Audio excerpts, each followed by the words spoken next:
Hey guys, what's up? It's your favorite um member of the neat aristocracy. And today I kind of wanted to switch it up. I know I talk about a lot of a lot of very serious topics, but I wanted today to talk about something for which I am very thankful. And that, ladies and gentlemen, is the pleasure of leisure. Um and I want to use, leisure as a sort of jumping off point for a an etymological exploration of leisure and how it's defined culturally in Anglo American countries versus one of its sort of linked but also very different concepts in Latin, Spanish, and Latin American culture generally. And but first, yeah, I just want to say I'm very grateful for um having leisure time. I have a lot of leisure time, and of course, um I would love to work if I could, ideally. I would love to be making that cash and that money, but unfortunately, as I've talked about in other um videos, which you can see here on the channel, um due to the way laws work in the United States, I can't really work. And that's even with my qualifications. It's technically, I just graduated with a degree, with a master's degree in the liberal arts. It's technically liberal arts, but it's more like Western classics. Without any debt, like I was able to get scholarships and stuff to pay for all my schooling from, community college to my master's degree, which a lot of people can't say. Um, and yeah, I'm very grateful for that because now after I graduated, I'm left with leisure time and time to just write, make these videos, go for walks. I don't have many friends, but regardless, I know there are a lot of people that would really, really want to be in my position. And, I also get government benefits, which of course is not enough to live independently like I would want to, but it's something. And, yeah, and I just wanted to also talk about the concept of leisure itself. Leisure in English comes from the French word, of course, but the French word, of course, comes from the Latin liceo licere, which means um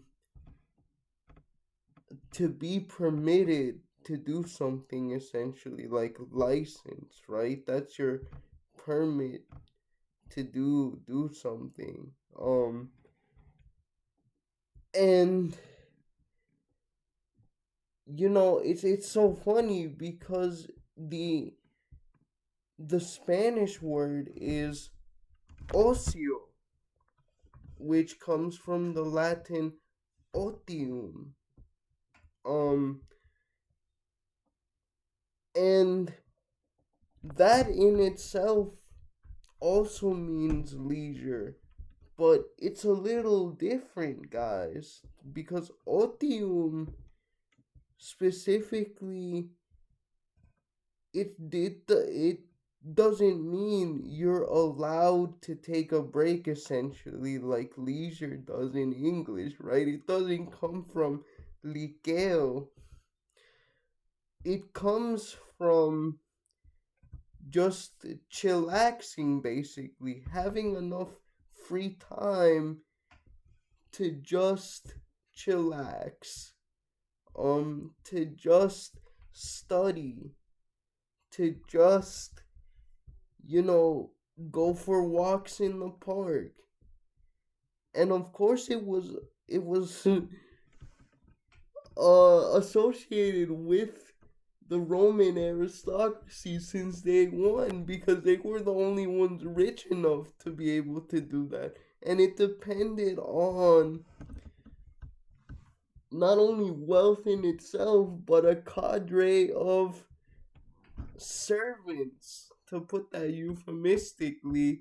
But yeah, even Aristotle in the metaphysics is like, yeah, you want to know why Egyptians got so good at math?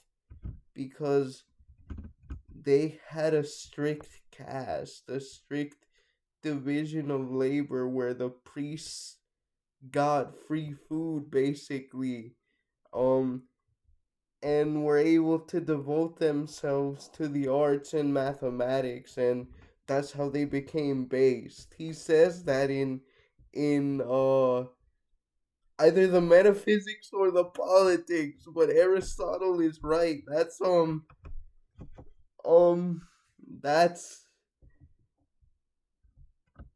similarly, that's why, or I guess how the Sadducees came to get their reputation, right? Because they had enough otium, they had enough leisure um to be educated in Greek culture, right?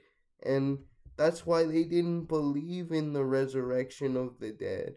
And that's why Jesus did not really like them. All the Pharisees and all of the more like common people didn't really like them. And that's not to say that Pharisees didn't also occasionally have a Greek education, because all of the people of that region who were more or less ostensibly either directly a part of the Roman Empire or its client states, were Hellenized and Romanized to an extent, but not to the extent of the landowners, the Sadducees, the priests, because once again, most Pharisees were working people, guys. You know, they were like Paul and Jesus, tent makers and carpenters. So, um, yeah, I consider myself part of that group of people, even though I'm technically very poor myself. I have that level of education, that level of leisure time. And, you know, uh, it's made me the person who I am. Some would consider that to be lazy, especially Americans, right? Because Americans have no concept of otium, of leisure completely divorced from whatever, you know, futile chase for material. I think the kids today would call it the Sigma grind set. I like to call it the Ligma grind set, but yeah, bro, and again, it goes even to the etymology. It's something you're allowed, being permitted to do. It's not something you just do because you have the resources. You're allowing yourself to do it. Like, oh, you have to force yourself to get off the grind. um but um it's not that Latin doesn't, it has, Latin has negotium or negocio, right? Which is the work of business, of, trade, doing your job, whatever, right? But it's interesting that it's it's defined directly in opposition to otium. It's neg, like negative, so not otium, not leisure. We don't really have an equivalent concept in English. Um,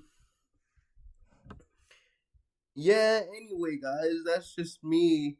That was just me musing on the pleasure of leisure and its differences in Latin and English. All right, bye. See you.